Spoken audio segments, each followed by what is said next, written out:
Hello everyone, good evening. Radhe Radhe सभी प्यारे विद्यार्थियों को। मैं उमेश पाल एक बार फिर से आप सभी का आपके अपने परिवार टीचर्स वर्ल्ड में स्वागत करता हूं।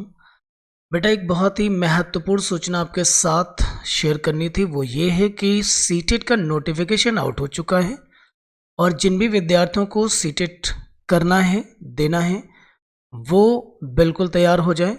आइए जानते हैं कि सीटेट नोटिफिकेशन आया है और इसका एग्ज़ाम कब होना है। सबसे ज़्यादा इम्पॉर्टेंट चीज़ हो जाती है कि इसका एग्ज़ाम कब होना है। तो आपका एग्ज़ाम 1 दिसंबर 2024 को होना है।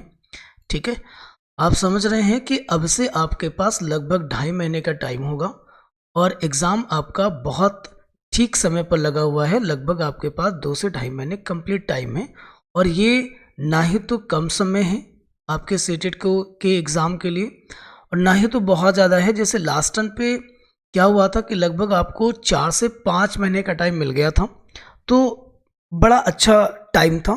दिसंबर के एग्ज़ाम में बहुत कम ही समय मिला करता है, 2 से 2.5 महीने से ज़्यादा का समय नहीं मिलता है।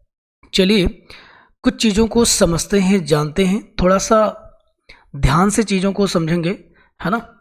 और बहुत सारी चीज़ें हम लोगों को यहाँ पे जाननी है कि सीटेट को हम लोग कैसे करेंगे। देखिए, सबसे पहले ये है कि नोटिफिकेशन आपका आउट हो चुका है, ठीक है, और आप अपने वेबसाइट पे जाएंगे, सीटेट की वेबसाइट पे जाएंगे और अपने फॉर्म को फिलअप कर लेंगे। ठीक है, जितनी जल्दी इस चीज़ को फिल कर लेंगे, नोटिफिकेशन आउट हुआ है तो आप अपने एप्लीकेशन को जब फिल कर लेंगे तो प्रायोरिटी के साथ आपके सेंटर आपको मिल जाएंगे। क्योंकि यहाँ पर एक प्रायोरिटी ये होती है कि जो पहले फॉर्म फिल करेंगे तो नज़दीक सेंटर उनको अलॉट हो जाएंगे। तो इसलिए एग्ज़ाम सेंटर आपके जब नज़दीक हो जाएंगे तो बहुत ज़्यादा थोड़ी सी परेशानी उससे आपकी कम हो जाती है ना। तो लेट क्यों करना, नोटिफिकेशन आउट हुआ है तो आज ही जा कर के अपने फॉर्म को फिल कर लें। ठीक है, रही बात एज की, तो कुछ ज़रूरी सूचनाएं हैं जो आपके साथ शेयर कर रहा हूँ। जैसे एज है, तो सीटेट की परीक्षा के लिए एज की कोई लिमिट नहीं होती है, ये नो लिमिट है। अगर आप 60 ईयर्स के भी हैं तभी आप इस एग्ज़ाम को दे सकते हैं, लेकिन उसका प्रॉब्लम ये है कि आप जॉब नहीं ले सकते हैं, है ना। जब आपको नौकरी में टीचर वैकेंसी में अप्लाई करना होगा तो 60 ईयर्स के लिए मतलब आप एलिजिबल नहीं होंगे। ठीक है, वो अलग बात है। बट यहाँ पर आपको इस परीक्षा के लिए एज की कोई लिमिट नहीं है। रही बात एलिजिबिलिटी की, तो देखिए eligibility most of the student जानते ही हैं कि क्या होता है ना। कम से कम आपको बीएड या डीएलएड होना चाहिए आपका। लेकिन अगर आप फर्स्ट सेमेस्टर में अपीयर हुए हैं या पहला सेमेस्टर है आपका, तब भी इस परीक्षा के लिए आप एलिजिबल हैं।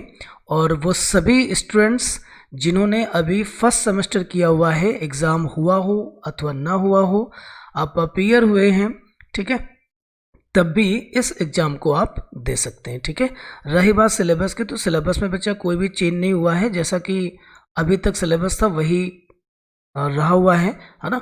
बहुत सारे टीचर्स ने आपको पहले से डरा रखा था कि सिलेबस चेंज हो जाएगा, होगा कि नहीं होगा, क्या होगा। ठीक, तो ऐसी चीज़ों से आप बचिएगा। और बहुत सारे अध्यापक यूट्यूब पे ये भी कहते हैं ना कि जादू वाली छड़ी घुमाने की बात करते हैं कि 1 महीने में मैं सीटेट को करा दूंगा, है ना। जो भी क्वेश्चंस आएंगे वो मेरे द्वारा पढ़ाए हुए आएंगे। मतलब कुछ ऐसी बातें हो जाती है ना, इतनी जो ट्रस्टी जिन पे नहीं होता। मतलब ये कहते हैं कि एग्ज़ाम जैसे कि मतलब एग्ज़ाम बोर्ड में खुद ही बैठे हों और खुद ही करना होता है। तो ऐसी चीज़ों से आपको बचना है। ये सिर्फ आपको कंफ्यूज करने के लिए होता है और इससे कहीं ना कहीं आपको भारी नुकसान भी हो सकते हैं, है ना। तो हम लोग जानेंगे कि एग्ज़ाम किस तरीके से बीट करना है, कैसे क्रैक करना है, इन चीज़ों को डिटेल में हम लोग समझेंगे। ठीक है, इसके लिए मेरे साथ आपका बना रहना ज़रूरी है, वीडियो को अंत तक देखना भी ज़रूरी है ना। क्योंकि एक बात तो है कि इस एग्ज़ाम को इतना आसान तो ना समझा गया था, ना समझा जाता है। इसमें आपकी जो ड्यूरेबिलिटी होती है, जो आपका ड्यूरेशन है, पीरियड है एग्ज़ाम का, वो आपका 2.5 घंटे का होता है। लगता तो है कि 2.5 घंटे काफ़ी है, बट चूँकि एग्ज़ाम का पैटर्न बहुत लंबी होता है, क्वेश्चन बहुत बड़े आते हैं, इस वजह से कई बार क्वेश्चन पढ़ने में ही काफ़ी वक्त निकल जाता है। बहुत सारे बच्चों का एग्ज़ाम छूटता भी है ना।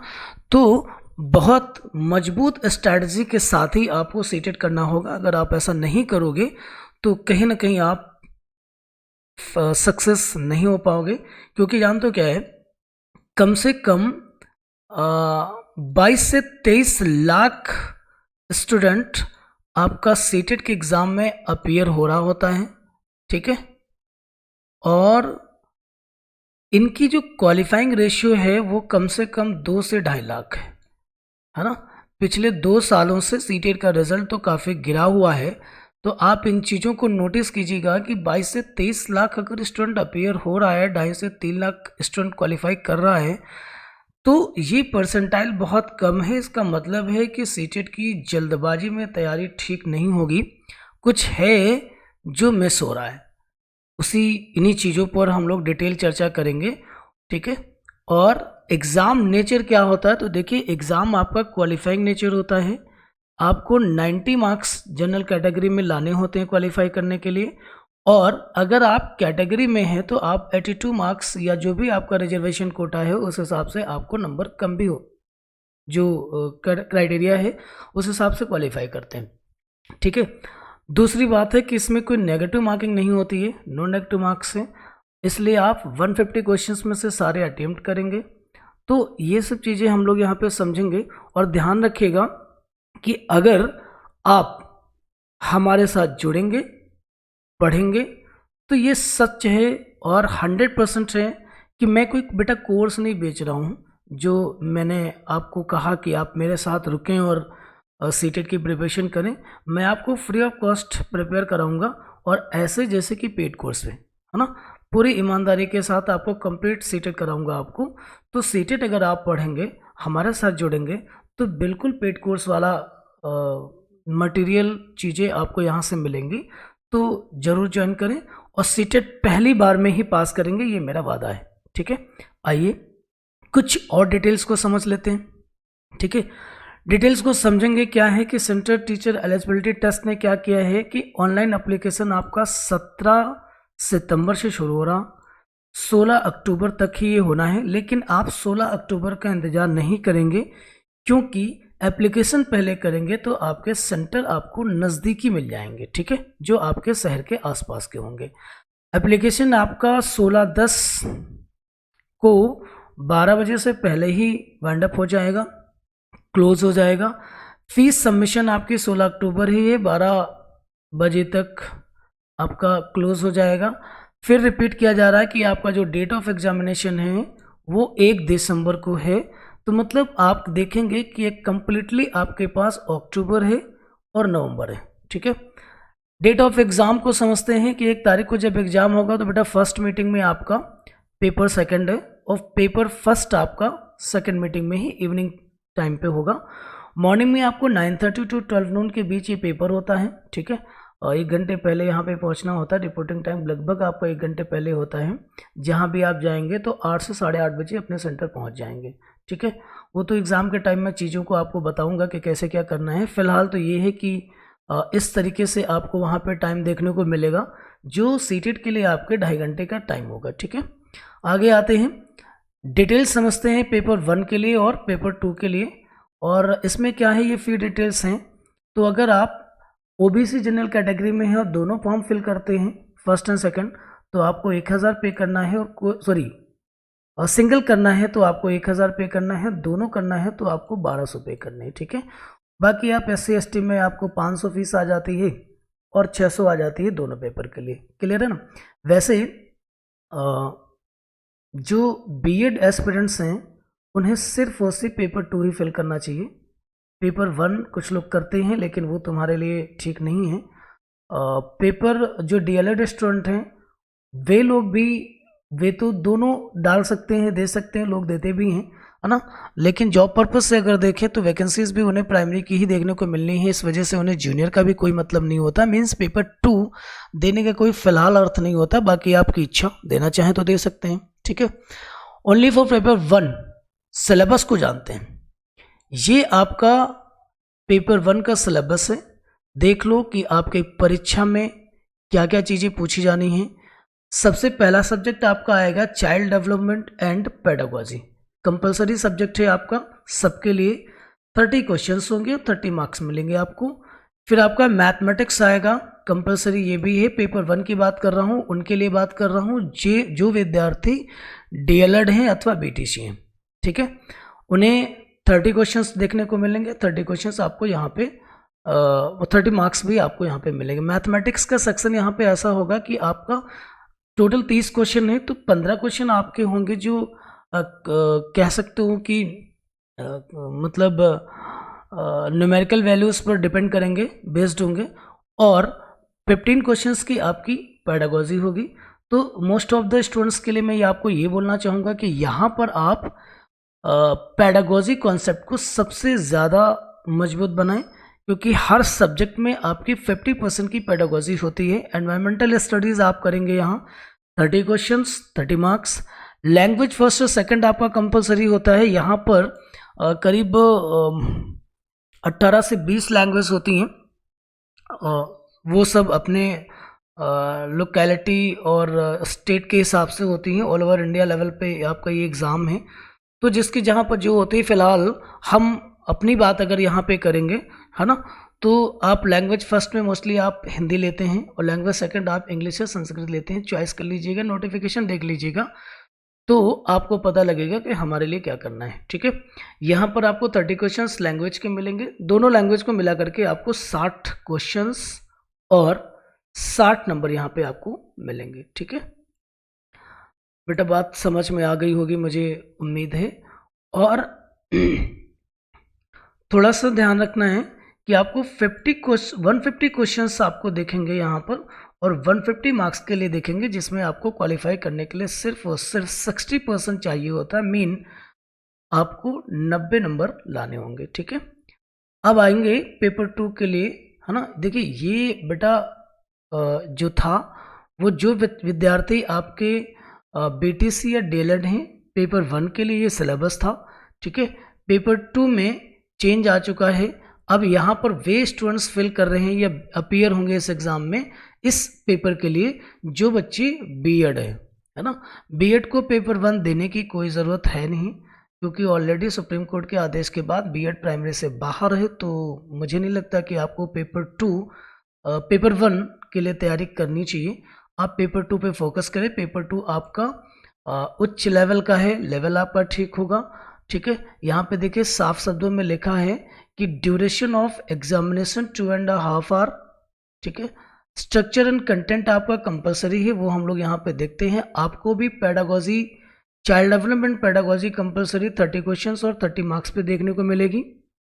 ठीक है, अब बात ये आती है कि सेकंड ऑप्शन जो आपके हैं, ये थर्ड ऑप्शन है।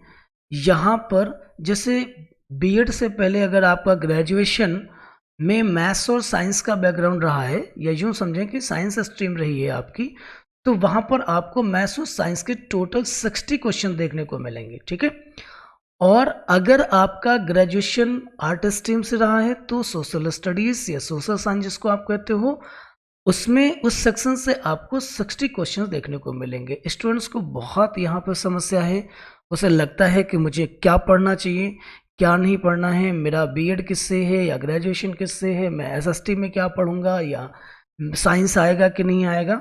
ठीक है, तो इन चीज़ों पर हम लोग चर्चा करेंगे। आज तो नोटिफिकेशन आया हुआ है, लेकिन इतना समझ लीजिए, जब आप फॉर्म फिल करेंगे, अगर आपका बैकग्राउंड बीएससी है, साइंस स्ट्रीम रहा है, तो आप मैथ साइंस के सेक्शन को फिल करोगे।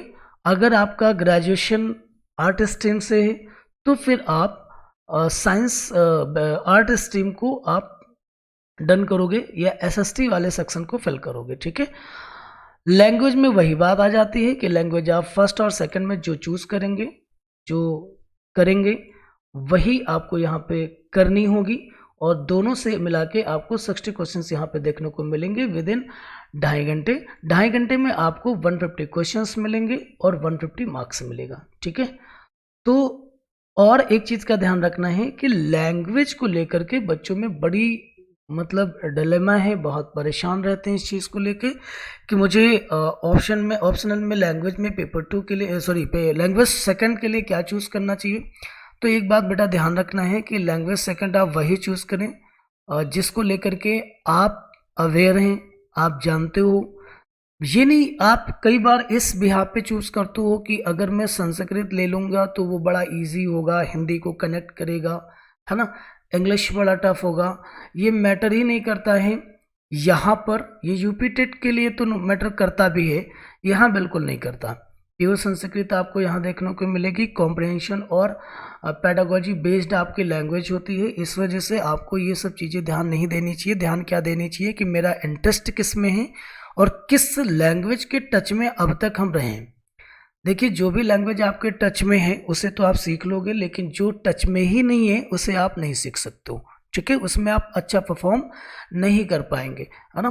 तो खैर, ये ध्यान रखना है, और जो आप चूज करेंगे वही परीक्षा में आप करोगे भी। तो परीक्षा में कैसे करोगे, मैं आपको ओरिजिनल पेपर भी करके दिखाऊंगा, वो तो बात की बातें हैं। अभी फिलहाल आपको अपनी प्रिपरेशन पे ध्यान देना होगा। करेंगे बात कि सीटेट की तैयारी हम लोग कैसे करेंगे, और फिलहाल आज तो नोटिफिकेशन है, मैंने आपको डिटेल बता दी है, ठीक है। लेकिन एक बार फिर भी नोटिफिकेशन को पढ़ के बच्चा जरूर जाइएगा, है ना। नोटिफिकेशन जानना बहुत ज़रूरी होगा। चलिए, यहीं पर वाइंड अप करूँगा। आज के लिए डिटेल आपकी मैंने कंप्लीट कर दी है। Thank you so much.